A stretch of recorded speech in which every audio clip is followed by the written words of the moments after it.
Olá, pessoal. Considerando que nós trabalhamos no conjunto de aulas anteriores a questão da discussão sobre a análise léxica do processo de compilação, com a sua entrada de um código-fonte e o reconhecimento dos padrões para a composição dos nossos tokens, a gente vai trabalhar agora mais um conjunto de aulas que vão focar agora na introdução à análise sintática, tá? Então, que seria a nossa segunda fase do processo de compilação.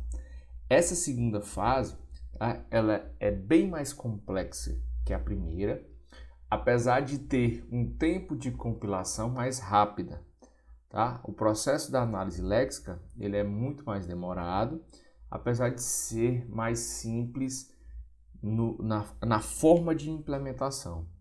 A nossa análise sintática, ela tem uma complexidade maior e a gente vai trabalhar nessa aula a teoria e as estruturas fundamentais para que a gente possa aprender algoritmos para fazer a implementação dessa segunda fase do processo de compilação, tá? Então nós vamos ver ainda que eu tenho formas diferentes de trabalhar, tanto numa análise que começa na parte de cima e vai para a parte de baixo, que é o que a gente chama de análise descendente ou top-down, e ainda em uma análise que pega a árvore sintática na parte das folhas e trata até chegar à raiz de uma árvore sintática.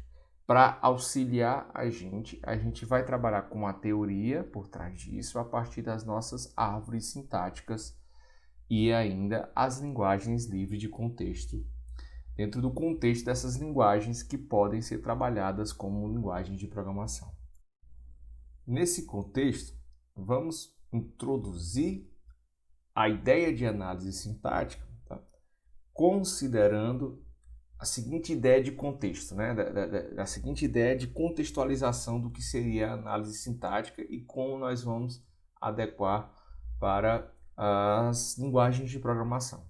Então, o nosso contexto diz o seguinte: se a gente estiver dentro de uma linguagem humana, né, normalmente você tem um vocabulário que é tudo aquilo que você vai indicar do que são coisas, né, do que são os padrões, né, que você quer trabalhar junto de uma gramática. E essa tua gramática, ela vai me dizer como é que funciona essa união de vocabulários para definir ações, como é que eu posso compor, né, toda essa estrutura de palavras e ainda o que eu posso trabalhar com essas palavras para montar um entendimento maior de palavras dentro do meu vocabulário, né? Então, o que eu posso unir para que eu possa deixar de uma maneira mais complexa toda a utilização das ações que eu quero, da composição de sentido que eu quero, tá? Então, a gente vai começar agora a trabalhar diretamente no que seria a gramática da nossa linguagem. Então, em outras palavras, a gente vai definir como vão ser compostas a partir do meu vocabulário, né, digamos assim, que vocês vão ver mais à frente, que o nosso vocabulário, que os nossos elementos terminais de uma gramática, eles vão ser os próprios tokens, que são oriundos da análise léxica. E aí a gente vai ver, olha, para que eu possa fazer uma ação no meu compilador, eu preciso ter uma estrutura bem definida a partir da minha gramática. Tá? Então, a nossa ideia agora, como análise sintática, é reconhecer as estruturas das frases e verificar se elas estão formatadas corretamente para a linguagem que eu defini. Então, a minha linguagem de programação, ela vai ser responsável por estabelecer a gramática que vai reconhecer as estruturas corretas para que eu possa tomar decisões e ações no meu compilador. Supondo a seguinte frase: santo de casa não faz milagre. Então, eu tenho que ser capaz agora, como análise sintática, né, de programar o meu compilador para que ele possa reconhecer que santo é uma estrutura que pode ser parte de um núcleo, e esse núcleo ele pode ser parte de um sujeito simples, assim como esse sujeito simples ele é composição da minha oração, tá? Então, o meu analisador sintático, ele reconhece essa estrutura que está passada como entrada, e ele vai ser capaz de montar uma árvore como essa, que é uma árvore sintática, desde que eu estabeleça que na minha gramática, por exemplo, uma oração ela deriva um sujeito simples e um predicado verbal. E esse sujeito simples, ele tem várias formas de derivação. Ele tem um núcleo, ele tem um adjunto adnomial, outro adjunto adnomial, tá? Então, isso aqui é como eu posso estabelecer uma oração. Perceba que no processo de compilação para uma linguagem de programação, eu poderia definir uma árvore para um comando de if-else. E a partir dessas variações, dessas ramificações, eu estabelecer qual seria a forma correta de se trabalhar dentro desse if-else. Eu ainda tenho que perceber que os elementos terminais da minha gramática, ou seja, elementos em que eu não vou mais derivar e não posso mais derivar, eles vão ser os próprios elementos que vêm da estrutura básica do nosso analisador léxico, que serão os tokens, tá? Então, os tokens vão ter um papel fundamental aqui na análise sintática, porque eles vão ser os responsáveis por finalizar essa análise. Eles vão ser os elementos terminais da minha gramática. Então, no processo de compilação, o objetivo é o mesmo. As nossas frases vão ser os programas e a estrutura vai ser a nossa linguagem de programação. Então, perceba que estrutura é igual à linguagem de programação, que vai ser igual à gramática da análise sintática, mais a definição dos nossos tokens, tá? Então, perceba que a análise sintática e a análise léxica, elas são fundamentais para definir a sua linguagem de programação. A análise semântica, que é um passo mais à frente, ela vai definir de que forma essa tua linguagem de programação vai se comportar mais próxima das ações, com o acesso à memória, com as definições de tipos e etc. Mas, fundamentalmente, você vai perder um pouco mais de tempo para definir a sua linguagem, tanto nas estruturas léxicas como na sua gramática, que é a definição da estrutura sintática, tá? Então, o que a gente pode dizer é que humanos são exímios processadores de linguagem, porque a gente aprende algumas regras lá na definição da gramática, por exemplo, da língua portuguesa, e a gente consegue assimilar rapidamente uma frase e estabelecer se ela está definida corretamente ou não dentro do processo da linguagem portuguesa, tá? Então, como computador, a gente vai ter que ter um algoritmo, né, que, dado um fluxo de palavras, e a entrada é, olha, eu tenho um conjunto de palavras e eu sei que ela tem uma regra bem definida para estruturar esse conjunto de palavras. Então, o que o algoritmo vai fazer é organizar, né, esse conjunto de palavras em uma estrutura que vai ser coerente com a nossa linguagem, com a gramática da nossa linguagem. Esse é o papel do nosso analisador sintático, tá? Então, recapitulando, a gente trabalhou o analisador léxico num conjunto de aulas anteriores, definiu que, ao término desse nosso analisador léxico, eu tenho um fluxo de tokens. A gente viu ainda, para relembrar, que o nosso analisador sintático ele pode não necessariamente trabalhar com o fim do analisador léxico para começar. Nós podemos ir solicitando os tokens que são encontrados no analisador léxico e fazendo a análise sintática em paralelo, tá? Isso evita que você perca um tempo muito grande no nosso analisador léxico e encontre um erro na primeira linha, por exemplo, no analisador sintático. Então você pode trabalhar dessas formas.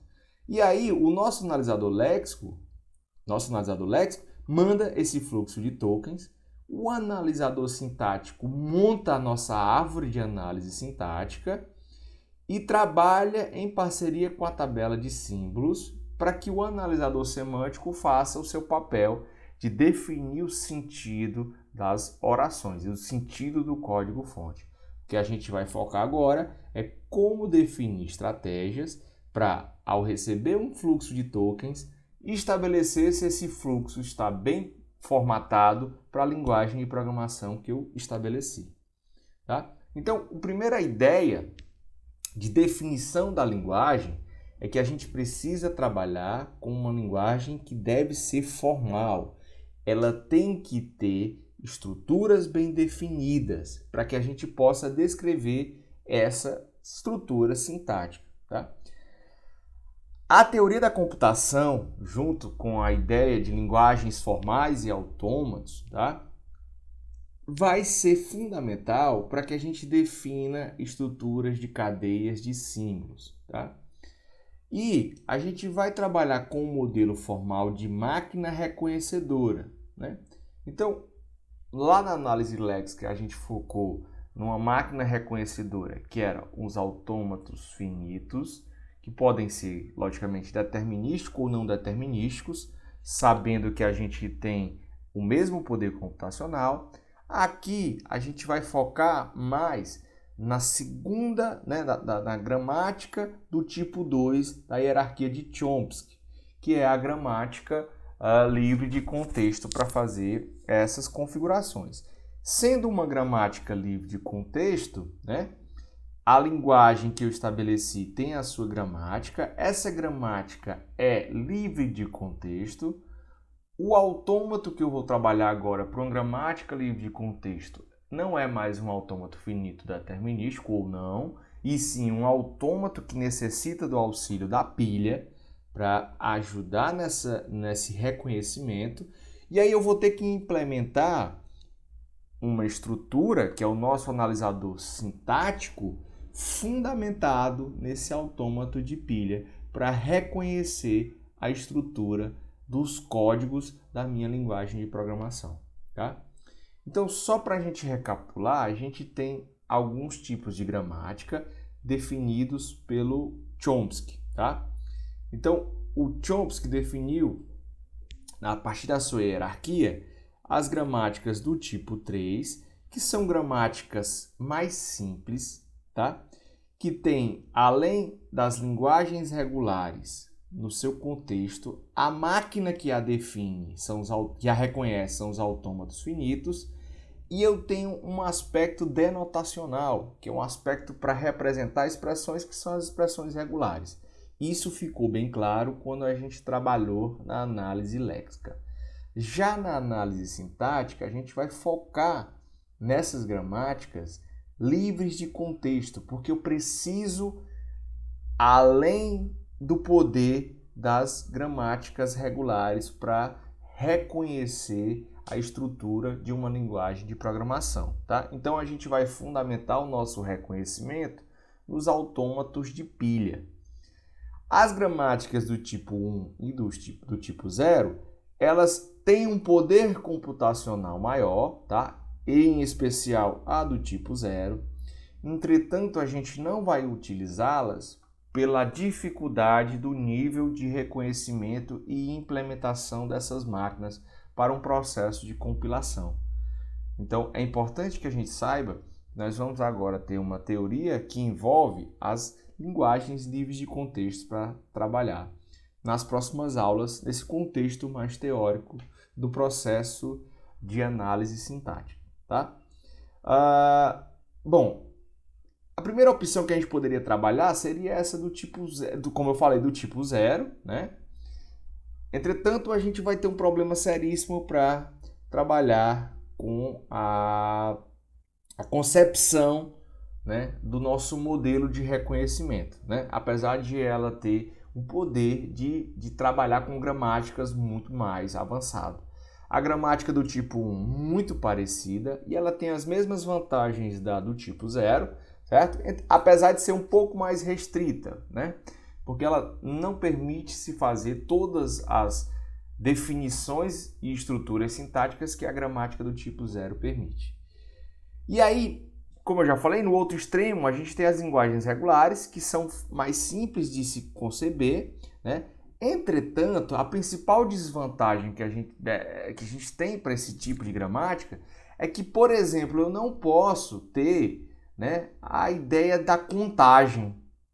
Tá? Então perceba que se eu não posso ter essa ideia da contagem, quando eu tiver uma regra que quer a quantidade de parênteses abertos é igual à quantidade de parênteses fechados, eu não consigo trabalhar uma estrutura de reconhecimento, uma máquina abstrata de reconhecimento, em outras palavras, um algoritmo de reconhecimento que me permita fazer essa checagem de números de parênteses abertos é igual ao número de parênteses fechados. Para isso, eu preciso de uma estrutura que me permita fazer essa contagem. E essa estrutura a gente encontra nas linguagens livres de contexto a partir do nosso autômato com pilha. A pilha ela vem justamente para ajudar nessa conceitualização e na contagem para que eu possa trabalhar estruturas que me permitam fazer isso. E a gente sabe que todas as linguagens de programação que vocês trabalharam e que eu trabalhei, elas precisam ter isso fundamentalmente para checar, por exemplo, um parêntese aberto tem que estar fechado, uma chave aberta tem que estar fechado, um colchete aberto tem que estar fechado. Se eu vou abrir 3 parênteses, eu tenho que fechar 3 parênteses, tá? Então, com esse tipo de linguagem, eu tenho essa possibilidade de implementação de um algoritmo, ou seja, uma máquina abstrata que possa fazer o reconhecimento dessas e de outras estruturas que vão ser fundamentais para a definição da gramática da linguagem de programação. Assim, nós vamos agora focar nas gramáticas livres de contexto, pois elas vão ser a melhor opção, né, para a gente trabalhar a gramática da nossa linguagem e demarcar o nosso analisador sintático, tá?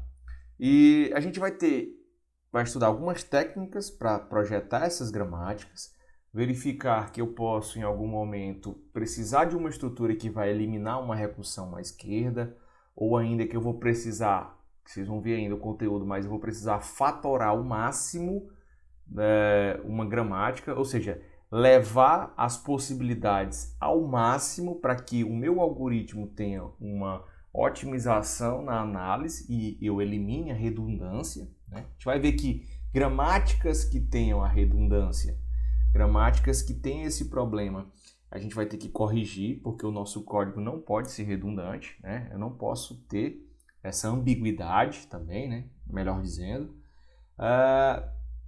E aí a gente vai ver agora alguns algoritmos para análise sintática fundamentada em seus princípios. Eu posso ter um princípio que analisa o início da gramática e vai até as folhas, ou ainda eu posso começar das folhas e chegar até a minha raiz, a minha palavra raiz. Se eu consigo chegar, é porque a estrutura está bem formada. Se eu não consigo, é porque eu tive um erro na composição da minha estrutura do meu código, tá? E esses erros devem ser reportados para o usuário, que no nosso caso são os programadores.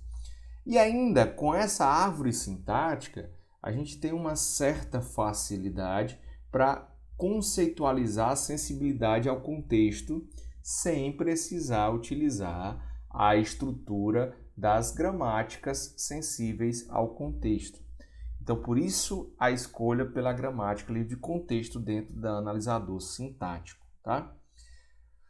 E aí, nesse próximo conjunto de aulas, né, e na disciplina como um todo, nós vamos ver alguns algoritmos para análise sintática, tá? Por exemplo, o left to right, leftmost derivation, left to right, com um K, que é um número de tokens, né? Um número de elementos a serem analisados para frente.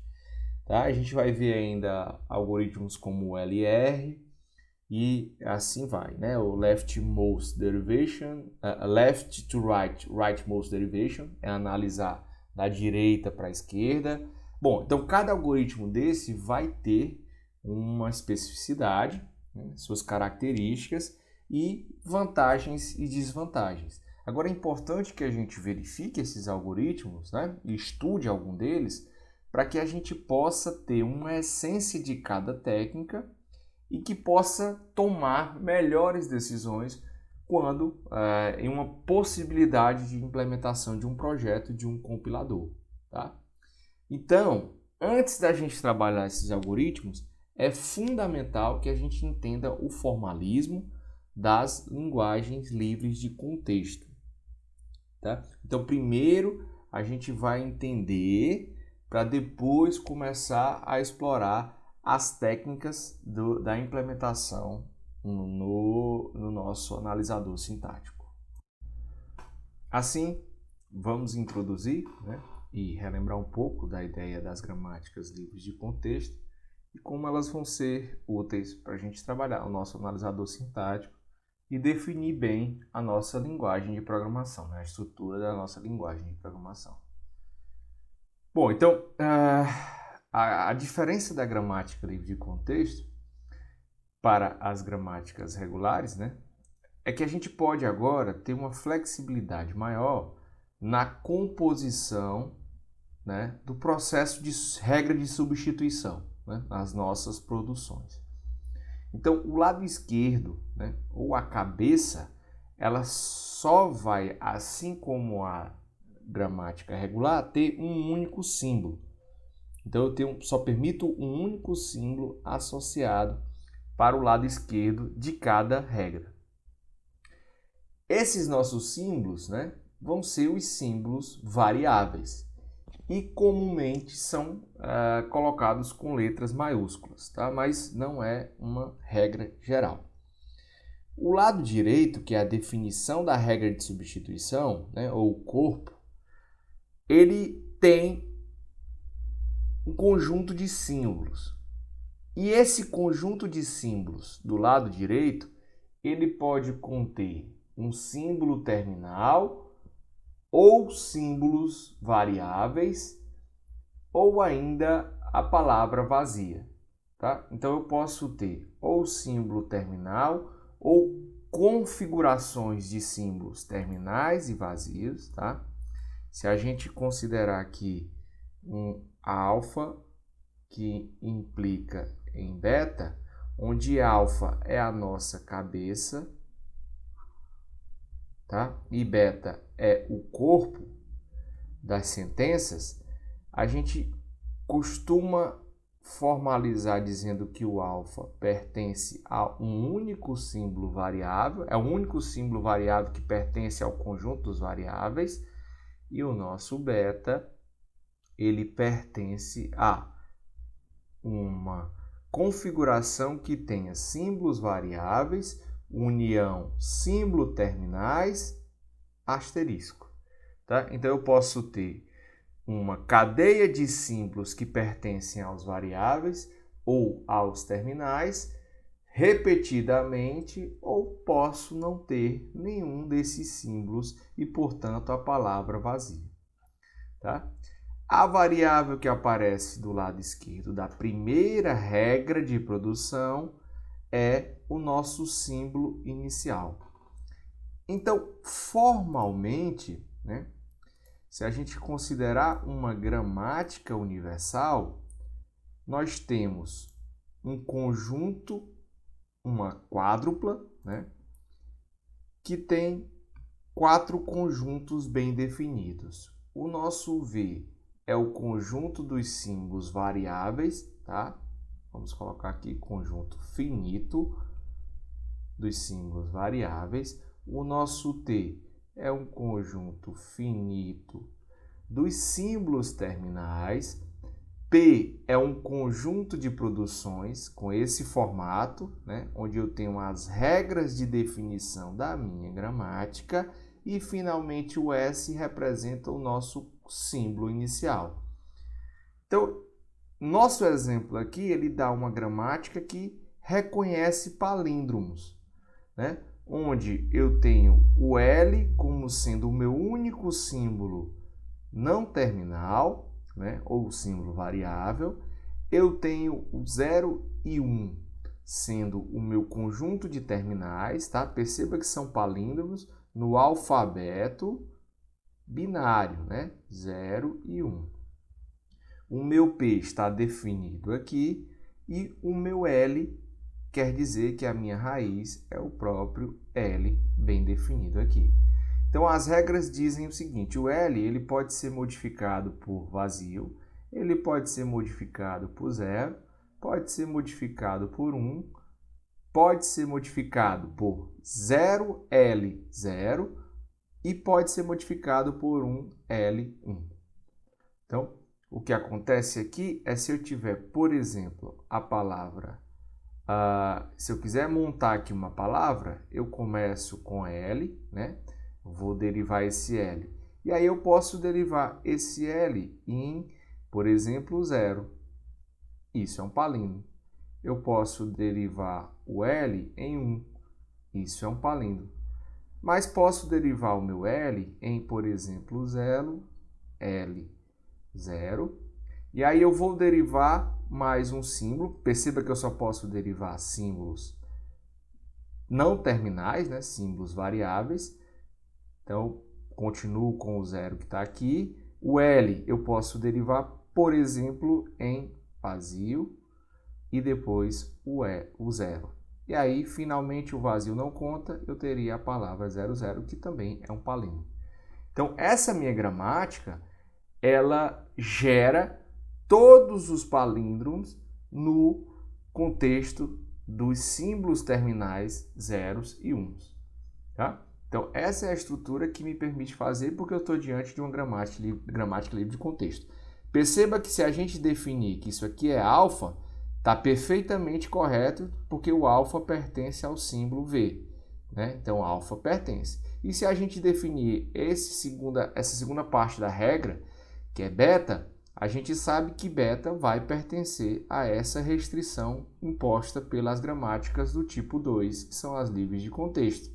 Ou é vazio, ou pertence ao símbolo terminal, ou eu posso ter uma cadeia que vai variar entre os símbolos variáveis e os símbolos terminais. Trazendo as gramáticas livres de contexto, né, o conceito dessas gramáticas, o nosso processo de compilação, os nossos terminais, os símbolos que pertencem àquele grupo dos terminais, eles vão ser especificamente os nossos tokens, tá? Mas não necessariamente o valor carregado no token, mas sim o padrão que a gente reconheceu lá na análise léxica. Então, se eu tenho um token do tipo ID e tenho o seu atributo var1, ou ainda, como a gente viu, que esse atributo, por ser um identificador, normalmente ele vai ter um endereço associado à tabela de símbolos, a gente não vai preocupar agora na análise sintática além do padrão que a gente reconheceu. Tá? Então, o var1 vai ser ignorado para análise da estrutura da gramática da nossa linguagem de programação. O que vai favorecer aqui, vai ser utilizado, é o padrão de reconhecimento de identificação. Tá? Então, a gente esquece esse atributo, esquece o endereço que ele está associado e vai se preocupar com isso mais para frente na análise léxica.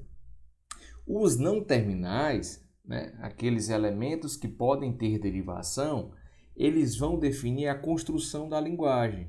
Tá? Então, se a gente pensar no alto nível, né, vamos definir a ideia do programa, o que é um programa, como é que vai ser mapeada uma função, o que é um bloco de comandos, né? E aí já mais baixo nível a gente considera quais são os comandos especificamente, como é que eu vou fazer a composição do comando if else, ou ainda como é que eu vou determinar uma expressão que pode ter multiplicação, que pode ter divisão, que pode ter resto, que pode ter ainda a precedência sobre os operadores. Olha, primeiro eu vou multiplicar, depois eu vou fazer uma soma. Tá? Então, são esses aspectos que a gente vai trazer a teoria por trás das gramáticas livres de contexto para juntar ao nosso processo de compilação. Então, se a gente pegar aqui uma gramática de exemplo, a gente pode considerar, por exemplo, que um programa ele é composto, ele pode derivar uma lista de comandos. Essa lista de comandos, por sua vez, ela pode ter um comando especificamente e uma lista de comandos mais para frente. Ou ainda eu posso ter uma lista de comandos que tem um comando só. Tá? Então, esse comando ele pode ser um comando if. Esse comando ele pode ser um comando de atribuição. Se eu opto por um comando if, eu tenho que determinar que eu tenho uma chave, uma palavra-chave if, tá? Que a gente está chamando de tk-if. Tá? Essa palavra ela tem que ser definida inicialmente, então eu tenho que ler esse if inicialmente.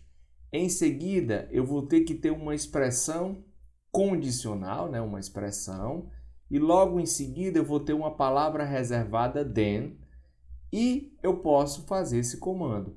Mas esse meu comando if, ele pode ter um else associado. Então eu vou ter que ter uma palavra reservada if, depois uma expressão, depois o then, depois comando, e aí eu posso utilizar o else para comando. Pessoal, perceba que eu tinha comentado anteriormente a ideia da fatoração, né, mais à direita. Perceba que esse comando if, ele tem duas possibilidades, né? E essas duas possibilidades, elas são comuns até esse ponto, né? Então, quando eu utilizo o else, é que eu adiciono mais uma ideia. Perceba que para o processo de compilação, ele vai ter que testar se o comando se enquadra aqui ou se um comando se enquadra nessa situação. Se a gente utilizar uma estratégia, que é a fatoração, a gente pode transformar esse comando em um só e ao final é que eu vou fazer a divisão se ele vai utilizar o else ou não. Então, algumas estratégias a gente vai trabalhar aqui para poder otimizar esse processo de compilação. Perceba que no analisador sintático, o que a gente vai fazer é pegar um código, um conjunto de sentenças, né, e pesquisar na árvore da minha gramática se ela está bem composta. É basicamente isso, tá? Então, se a gente puder otimizar essa busca, essa pesquisa dentro dessa árvore sintática, isso aqui é uma árvore sintática, pode ser formada uma árvore sintática, a gente está otimizando a nossa busca, tá? Então, assim, se eu tiver mais de uma produção para o mesmo alfa aqui, né, para o mesmo símbolo variável, eu posso simplificar colocando uma barra, que é a ideia de ou. Tá? Então, é só uma nomenclatura para facilitar na definição da nossa gramática.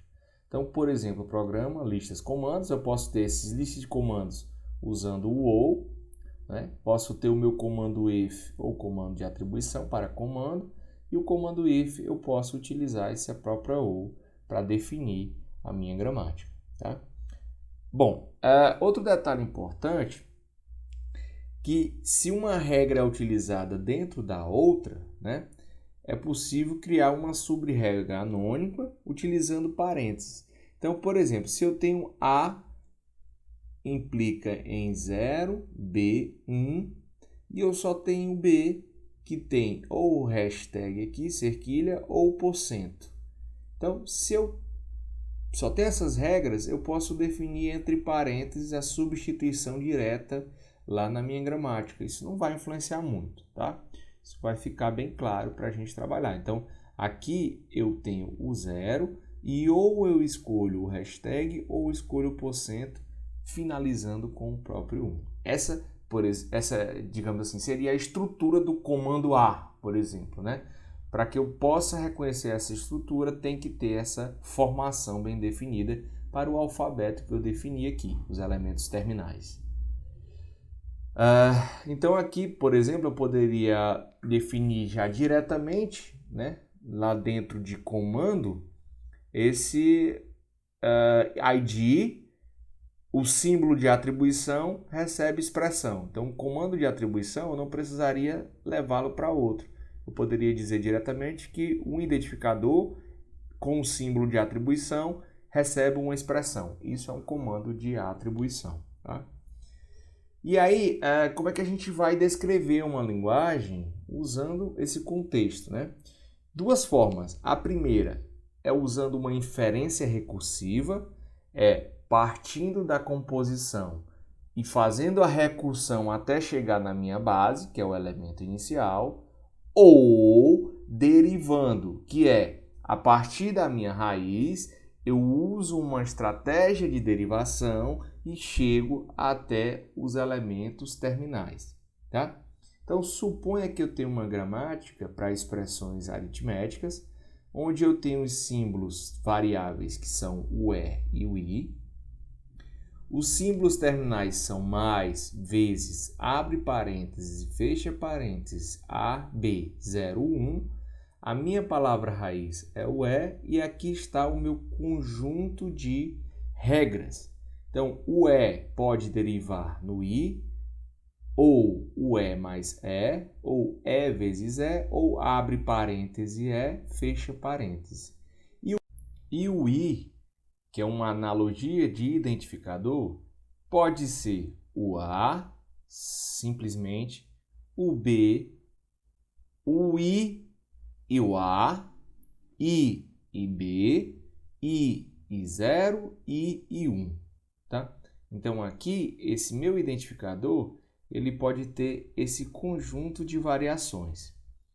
Dessa forma, a gente pode interpretar as duas formas mais claras de reconhecimento de uma cadeia, que é, em princípio, no exemplo que nós vamos trabalhar agora, a inferência recursiva, onde eu tenho uma cadeia, que são o conjunto de símbolos terminais, e eu vou analisando do corpo dessa cadeia até chegar na cabeça da minha gramática. Tá? Então, essa é uma forma de tratar a análise de uma sentença para uma gramática. Então, se a gente tomar como exemplo o A, asterisco, abre parêntese, A mais B, 0, 0, fecha parêntese, nós teríamos a primeira análise o seguinte, olha, isso aqui é a minha cadeia, tá?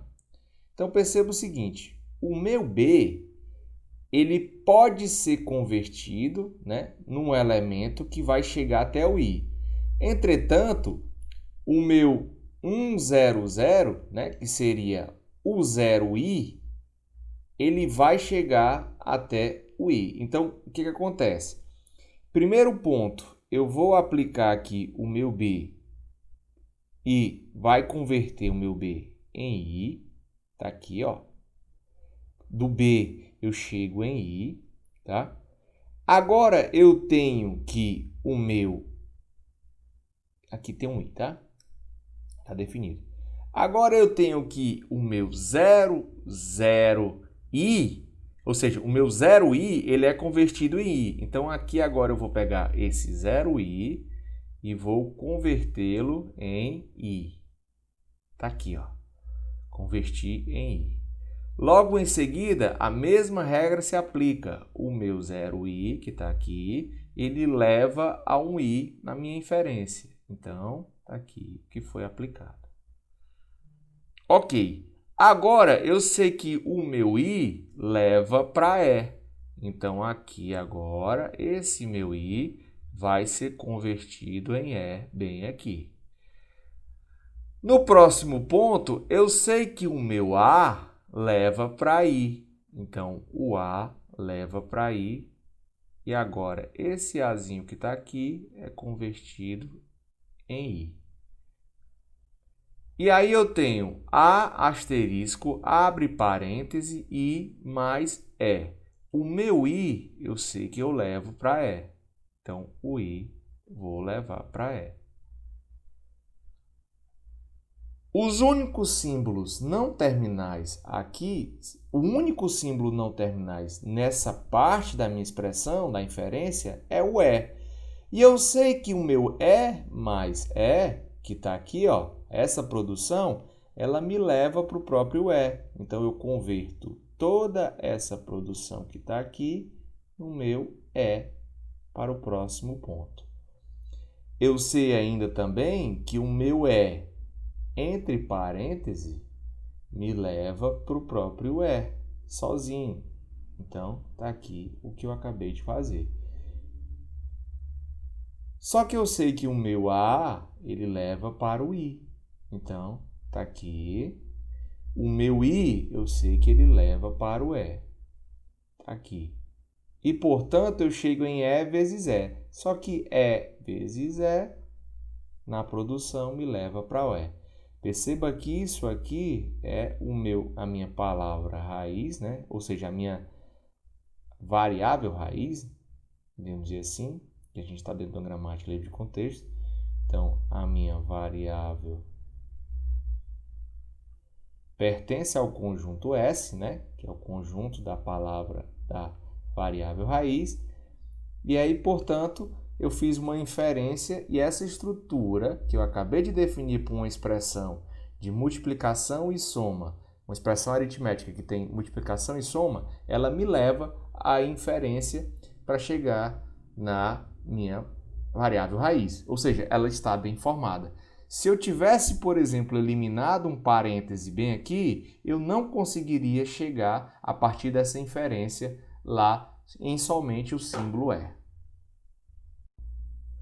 Bom, a próxima forma de trabalhar para análise de uma estrutura nas gramáticas de contexto é considerando o aspecto da derivação, né?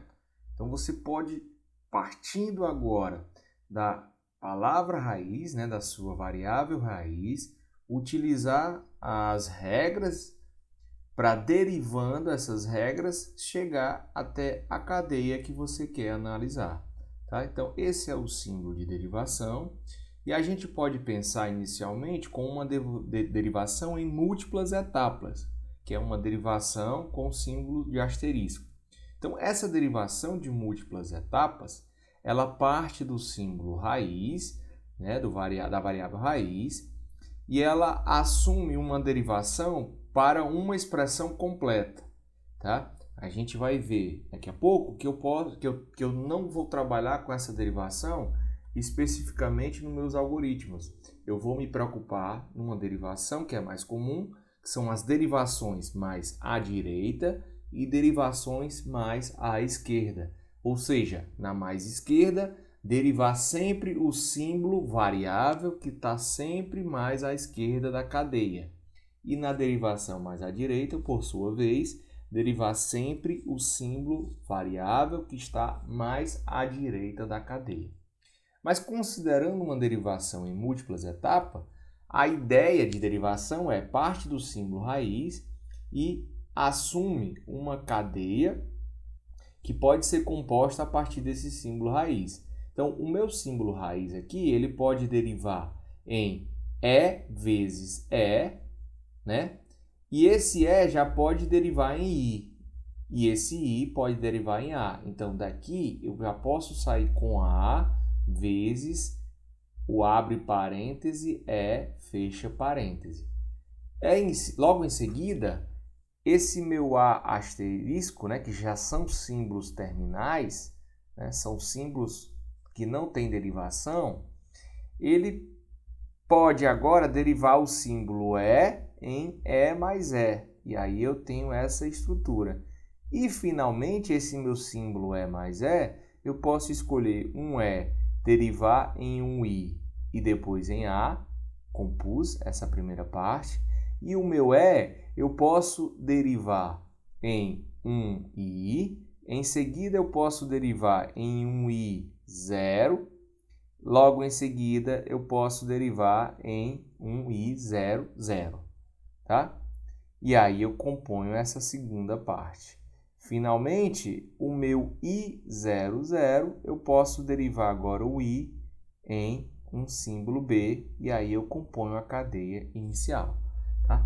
Mas essa é uma estratégia de múltiplas etapas, mas em termos de implementação, ela é muito mais complexa e não se tem um crivo para analisar por quais passos bem definidos foram implementados. Então, a gente vai usar essa ideia da derivação mais à esquerda, como eu acabei de dizer, usando a ideia do L, M, né, para a derivação, que é sempre substituir a variável mais à esquerda. E a derivação mais à direita, que é sempre substituir para a variável mais à direita. Se a gente considerar o mesmo exemplo anterior, assumindo agora uma derivação mais à esquerda, tá? Então vamos pensar aqui mais à esquerda. A ideia seria, olha, primeiro eu vou partir aqui de um E e eu quero desse E chegar nessa estrutura aqui. Então eu vou considerar o seguinte, olha, o E eu posso converter em E vezes E para tentar assumir essa estrutura. Então eu vou converter em E vezes E. A primeira conversão que eu fiz foi no símbolo mais à esquerda, porque ele era único. Agora eu vou ter que usar o símbolo mais à esquerda para fazer a derivação. Então esse símbolo vai ser derivado. Então se ele for derivado, eu vou transformar agora o meu E, que pode ser convertido em I. Tá? Então I vezes E. Perceba que o I é uma variável e ele é a mais esquerda. Então eu vou agora derivá-lo e o meu I pode ser convertido em A. Então A vezes E. Opa! Aqui cheguei num terminal, aqui está num terminal. Então eu vou derivar agora o símbolo mais à esquerda. O único símbolo não terminal é o próprio E. Então agora derivando esse E, eu quero chegar nessa estrutura. Então o E ele pode ser convertido em A vezes, né? Esse E agora eu vou converter em, abre parêntese, E. Perceba que o A é terminal, o asterisco é terminal, o abre parênteses é terminal e o fecha parênteses é terminal. Então agora eu vou derivar o símbolo mais à esquerda, que é somente esse E. Eu tenho que assumir essa estrutura. Então o que eu devo fazer? O meu E agora eu vou converter em E mais E. Olha, estou mais próximo do que eu quero. Isso aqui eu já consegui. Isso aqui eu já consegui. Agora eu tenho que definir essa estrutura. Quero derivar o símbolo mais à esquerda. Então, portanto, agora eu tenho A, asterisco, abre. O E eu vou converter em I, a partir dessa produção, né? Mais E, fecha parênteses. Quem é o símbolo mais à esquerda? Ainda é o I. Então, agora eu tenho A, asterisco, abre, o I passa a ser o próprio A, que é onde eu quero chegar, A mais E, fecha parênteses. Então, continuando ainda, né, usando a LM, né, se a gente definir melhor aqui, ó, LM, só para deixar mais formal e dizer que a gente está fazendo a derivação mais à esquerda, leftmost.